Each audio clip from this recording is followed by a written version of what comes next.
ጤና ይስጥልን ተመልካቾቻችን ከአንከር ሚዲያ ዝግጅት ክፍል ያክብሮ ሰላምታችንን እናቀርባለን።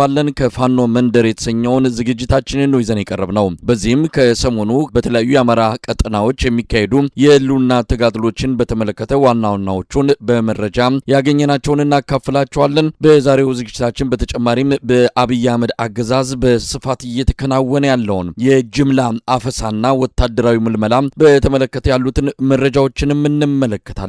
አብራችሁ እንድትቆዩ ግብዣችን ነው። የዘውትር ተሳታፊያችን መስመር ላይ ይገኛል። በጣም ነው ማመሰግነው። እንግዲህ በአማራ ክልል የተለያዩ ቀጠናዎች ያውደ ውጊያ መረጃዎች እንዳሉ ይታወቃል። በዚህም ባለፉት 2 እና 3 ቀናት በአገዛዙ ሰራዊትና በፋኖ ኃይሎች መሃል ውጊያዎች ተካሂደው የደረሱ ውጤቶች አሉ። እነዛን በዝርዝር ታቀርብልናለህ።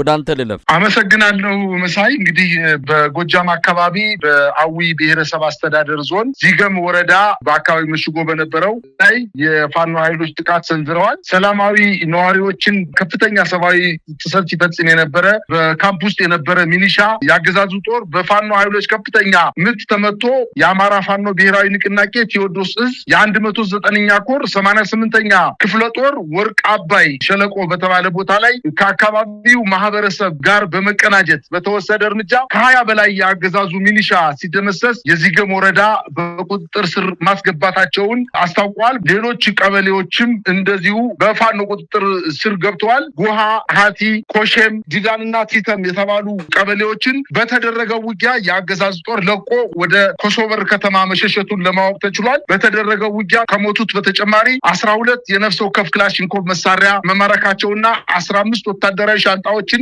ማግኘታቸውን አስታውቋል። ሌሎችም እንዲሁ በርካታ ተተኳሾች እና ወታደራዊ ቁሳቁሶችን መማረካቸው ታውቋል። በዚገም አካባቢ ህዝብ ዘረፋ፣ አስገድዶ መድፈርና ሌሎችን በደሎች ሲፈጽም የነበረው የአገዛዙ ጦር አካባቢውን ለቆ በመውጣቱ የአካባቢው ማህበረሰብ ከፋኖ ኃይሎች ጋር በጋራ በመሆን ደስታውን በመግለጽ ላይ እንደሚገኝ ነው መረጃዎች የሚያመላክቱት። በተለይ በዚገም ወረዳ ተከቦ ሲመታ የነበረው ሚሊሻ ለማዳን ከእንጅባራ ከተማ ወይንም ከኮሶበር ከተማ ተነስቶ ወደ ቻግኒ በፍጥነት ሲጓዝ በነበረ የአድማ ብተና የጫነ መኪና ገንባሃ በተባለ ቀበሌ ላይ ተገልብጦ ጭኖበሩት አብዛኛዎቹ የአድማ ብተና ኃይሎች መሞታቸውን መኪናውም ገደል ገብቶ መሰባበሩን ለማወቅ ተችሏል። በሌላ ዜና የአማራ ፋኖ ብሔራዊ ንቅናቄ ወሎ ጠቅላይ ግዛት እዝ 303ኛ ኮር አሳምነው ኮር 19ኛ ክፍለ ጦር በዋግ እምራ ብሔረሰብ አስተዳደር ዞን ቋላ ወረዳ ቀማርያም ቀበሌ ላይ ሐምሌ 30 ከንጋቱ 12 ሰዓት ባደረገው ማጥቃት ምሽጉን በመቆጣጠር ከ40 በላይ ያገዛዙን ጦር መደምሰሳቸውና 27 ክላሽንኮቭ መሳሪያ መማረካቸውን፣ 40 ጎራሽ እንዲሁም 1 የብሬን ተቀያሪ አፈሙዝ በመማረክ ቦታውን መቆጣጠር መቻላቸውን አስታውቀዋል። በዚሁ አካባቢ የአማራ ፋኖ ብሔራዊ ንቅናቄ ምኒልክ እዝ 15ኛ ኮር የ152ኛና የ153ኛ ክፍለ ጦሮች በጋራ በወግዲ ወረዳ ከለላና ቲርቲር በተባሉ አካባቢዎች ባደረጉት የማጥቃት እንቅስቃሴ የአገዛዙ ጦር ላይ ከፍተኛ ጉዳት ማድረሳቸውን አስታውቋል። በዚህም 39 የአገዛዙ ጦር አባላት መገደላቸውን እንዲሁም 25 ክላሽንኮቭ መማረካቸውን፣ 2 የብሬን ሽንሽል መማረካቸውን አስታውቋል።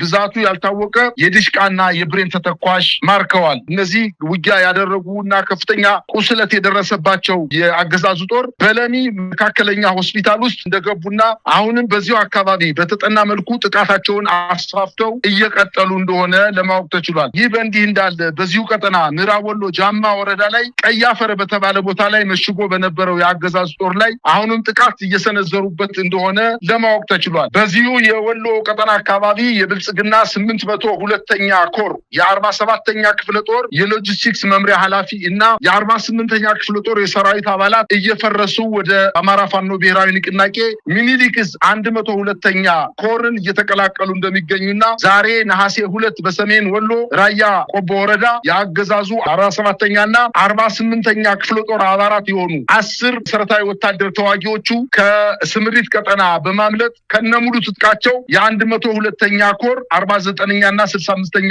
ክፍለ ጦሮችን መቀላቀላቸውን አስታውቋል። እነዚህ ተዋጊዎች ለፋኖ ኃይሎች በሰጡት ቃል መሰረት በሰራዊቱ መካከል የእርስ በርስ አለመተማመን፣ ከፍተኛ መጠራጠርና ዘር ተኮር ግድያ እንደሚካሄድና አድሏዊ አሰራሮች ከቀን ወደ ቀን እየጨመሩ በመምጣታቸው በከፋት ውስጥ እንደሚገኙና በዚህ መሰረት የአማራ ፋኖ ብሔራዊ ንቅናቄ እያደረጋቸው ባሉት የሰራዊቱ እንክብካቤ መሰረት እጃቸውን ለፋኖ ከነትጥቃቸው መስጠታቸውን አስታውቀዋል። ይህ በእንዲህ እንዳለ በትናንትናው ዕለት በሰሜን ሸዋ ዞን በመራቤቴ ቀጠና ማጀቴና በርባ በተባሉ ቀበሌዎች ላይ በጭካኔ ወደር የማይገኝለት ኮሎኔል ማቴዎስ ማዴቦ የሚመራው የ101ኛ አየር ወለድ ኮማንዶ ክፍለ ጦር በአማራ ብሔራዊ ንቅናቄ ሸዋ ጠቅላይ ግዛት አሳምነው ዕዝ በአጼ አምደ ጽዮን ኮር ስር በምትገኘው በአጼ ዳዊት ክፍለ ጦር ወደ መግደያ ቀጠና ስቦ በማስገባት ባደረጉት የማጥቃት እንቅስቃሴ 9 የሚሆኑ የአገዛዙ አየር ወለድ ኮማንዶዎች ሲገደሉ 14ቱን ማቁሰል መቻላቸውንና በተለይ ከሬማ ከተማ ተነስቶ ወደ ማጀቴ ሲንቀሳቀስ በተፈጸመበት ማጥቃት ተበትኖ ወደ መጣበት መመለሱን ለማወቅ ተችሏል። በሌላ ዜና የአማራ ፋኖ ብሔራዊ ንቅናቄ ጎንደር ጠቅላይ ግዛት በላይ ዘለቀ ዕዝ ሜጀር ጄኔራል ውባንታ ባታ አንደኛ ኮር ጉና ክፍለ ጦር 5 የሚኒሻ አባላት ከነሙሉ ትጥቃቸው የፋኖ ኃይሎችን መቀላቀላቸውንና ከዚህ ጋር ተያይዞ በዚሁ ቀጠና የአባት አርበኞች በማንኛውም ሰዓት ጎንደር የበጋሻው ክፍለ ጦርን ትዕዛዝ ከደረሳቸው ቀን ጀምሮ ዝግጁ ሆነው ወደ ትጥቅ ትግል ለመቀላቀልና የአማራ ፋኖ በሚያደርገው የተቀናጀና ሁሉን አቀፍ ጥቃት አብረው ተሰልፈው ሊዋጉ ዝግጅታቸውን እንደጨረሱ አስታውቀዋል። በአጠቃላይ በአማራ ክልል እየተደረጉ ያሉ ውጊያዎች አሁንም ተጠናክረው የቀጠሉ ሲሆን በተለይ በጣም የሚያሳዝነው ገና የአማራ ፋኖ ብሔራዊ ንቅናቄ ወደ ሙሉ ማጥቃት ከመሸጋገሩ በፊት እንጠቃለን በማለት በአገዛዙ ጦር ካምፕ አካባቢ ላይ የአርሶ አደር በቆሎ ያደገ በቆሎን ህብረተሰቡን በግድ በማስወጣትና የሰራዊቱ አባላትን በማሰማራት እስከ 5 ኪሎ ሜትር የሚደርሱ የበቆሎ ማሳዎችን እየጨፈጨፉ እያወደሙ እንደሆነ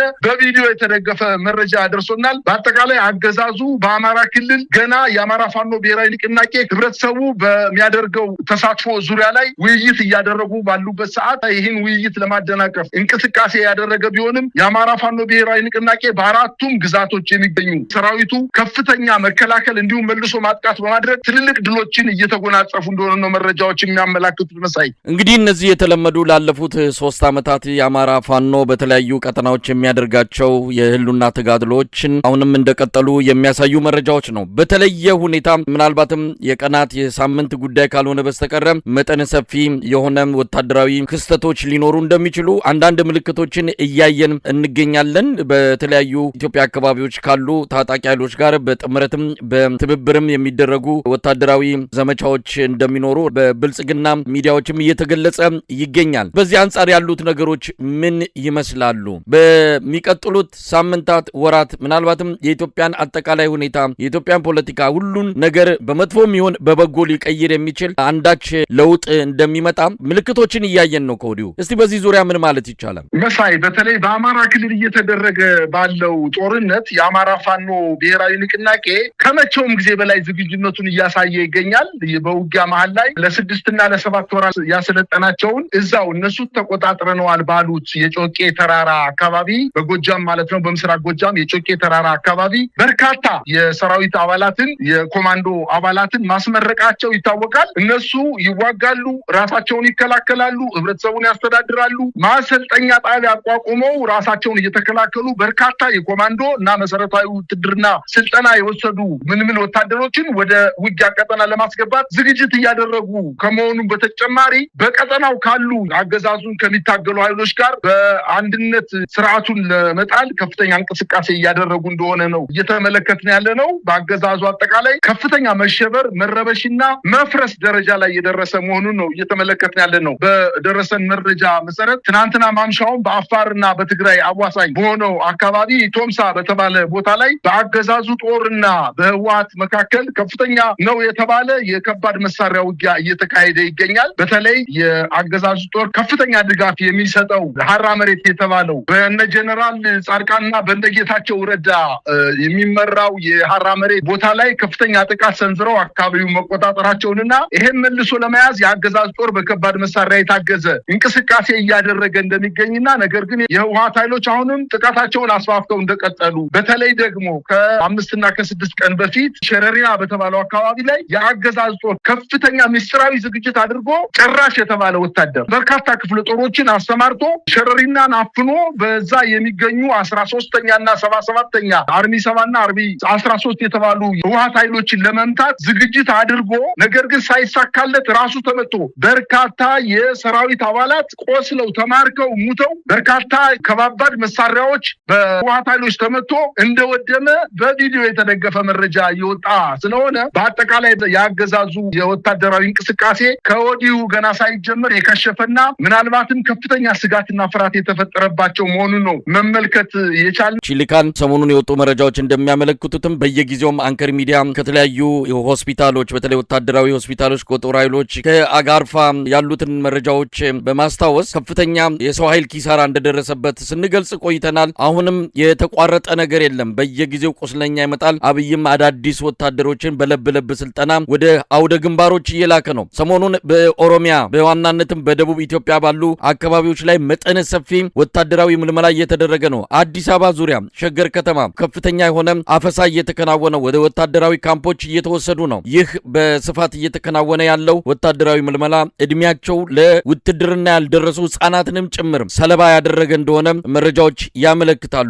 አብይ አህመድ አሁንም ከጦርነት ውጪ መፍትሄ የሚታየው አይደለም። የኢትዮጵያን ልጆች ወደ ጦር ግንባር እያዘመተ ይገኛል። በተለይ የደቡብ ኢትዮጵያ ልጆች ከዚህ አንጻር ከፍተኛ የሆነ ዘመቻ ተከፍቶባቸዋል። ወጣቱ ከያለበት እየታደነ ወደ ወታደራዊ ካምፖች እየተወሰደ ነው። መሳይ አፈና ወደ ወታደራዊ ካምፕ ገብቶ የለብለብ ስልጠና ከወሰደ በኋላ ሂዶ ምን ውጤት እንዲያመጣለት እንደሚችል እንግዲህ አብይ ነው የሚያውቀው። ነገር ግን በወታደር ብዛት አሁንም ቢሆን ኑሮ ፋኖ ገና ከጅምሩ ባለቀ ነበረ። በአማራ ክልል ሁሉንም እዞች ማለት በሚያስችል ደረጃ አሰልፎ ምንም ፈቅ ያለ ውጤት አላመጣም። ይሄንን እሱ ራሱ ብቻ ሳይሆን የእሱ ደጋፊ የብልጽግና አመራሮችን ሳይቀሩ በደንብ አድርገው ያረጋገጡ ታቆኖ እያለ አሁንም የደሃ ልጆችን ለማስፈጀት ከፍተኛ ወጣት አፈሳ እየተደረገ ነው የሚገኘው። በተለይ በሸገር ከተማ በዋናነት የደቡብ ክልል ተወላጆችን የሲዳማ፣ የወላይታ፣ የጋሞ፣ የሀዲያ አካባቢ ተወላጆችን አፍኖ ወደ ወታደራዊ ካምፕ በመውሰድ ነገሮች በፍጥነት እየተለዋወጡ እየተቀያየሩ ይገኛሉ።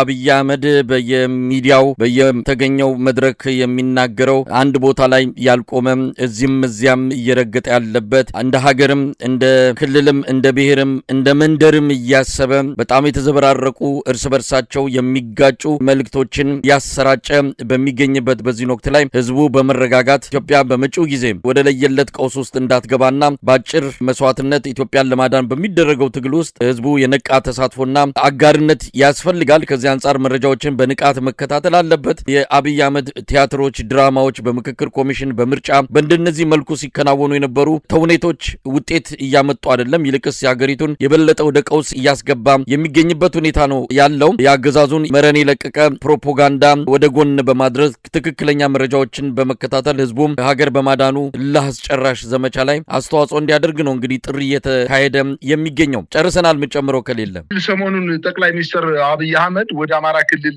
በኤርፖርት እድሳት ምክንያት ሂዶ ንግግር አድርጎ ነበረ እና በዛ ንግግር ወቅት የክልሉን ፕሬዚዳንት ከመቼውም ጊዜ በላይ ከዚህ በፊት መንግስታት ከተመሰረቱበት ጊዜ ጀምሮ የአማራ ክልል በነጻነት በራስ የመወሰን አቅሙ ከፍተኛ በነጻነት ክልሉን እያስተዳደረ በሰላም እያስተዳደረ የሚገኝ በተለይ አረጋ ከበደን እያሞካሸ አሁንም ባርነቱን ሎሌነቱን እንዲያራዝምና እንዲቀጥል ለማድረግ የመሸንገያ ቃላቶችን ሲደረድር ነው የከረመው። ነገር ግን የአማራ ክልል ህዝብ አሁን እየተዳደረ ያለው በአማራ ክልል ምስለኔ አስተዳደር አይደለም፣ በጀነራሎች ነው። ምናልባትም በሁሉም እዞች ያሉ ጀነራሎች አማራ ክልል በየትኛውም ደሴ፣ ደብረ ብርሃን፣ ወልዲያ፣ ባህር ዳር፣ ጎንደር፣ ደብረ ታቦር፣ ደብረ ማርቆስ፣ ፍኖተ ሰላም ላይ ተቀምጠው የአማራ ክልልን ህዝብ በስቃይና በመከራ ወታደራዊ ትዕዛዝ በመስጠት የፈለጉትን ይገላሉ፣ የፈለጉትን ይቀማሉ፣ የፈለጉትን ይዘርፋሉ፣ የፈለጉትን ይደፍራሉ። ይህንን ነው እየፈጸሙ ያሉት። እንግዲህ ለዚህ ሽልማትና ሙገሳ የተሰጠው የአማራ ክልል ምስለኔ አስተዳደር በዋናነት አረጋ ከበደ ነው። ነገር ግን ይሄ የሚያበቃበት ጊዜ አጭር ነው ብዬ ነው የምገምተው። በአጭር ጊዜ ውስጥ የፋኖ ኃይሎች ራሳቸውን በደንብ አድርገው አደራጅተው ከህብረተሰቡ ጋር ውይይት አድርገው ወደ ሙሉ ማጥቃት የሚሸጋገሩበት ጊዜ እየቀረበ እንደመጣ እና ያገዛዙ እድሜ እየመሸበት እንደሆነ ነው የምገነዘበው ማለት እችላለሁ። መሳይ በጣም ነው የማመሰግነው። እንግዲህ ከፋኖ መንደር በሚል በተለያዩ የአማራ ቀጠናዎች የሚካሄዱ አውደ ውጊያዎችን መረጃዎችን ያካፈልንበት እንደዚሁም መጪው ጊዜ በኢትዮጵያ ያንዣበበውን መጠነ ሰፊ አጠቃላይ የጦርነት አዝማሚያን እሱንም በመረጃ ጥቆማ የሰጠንበት አብይ አህመድ እያካሄደ ያለውን ያልታወጀ ወታደራዊ ምልመላን በተመለከተ እንደዚሁ መረጃም ሀሳብም የተለዋወጥንበት የዛሬው ከፋኖ መንደር የተሰኘው ዝግጅታችን ይህንን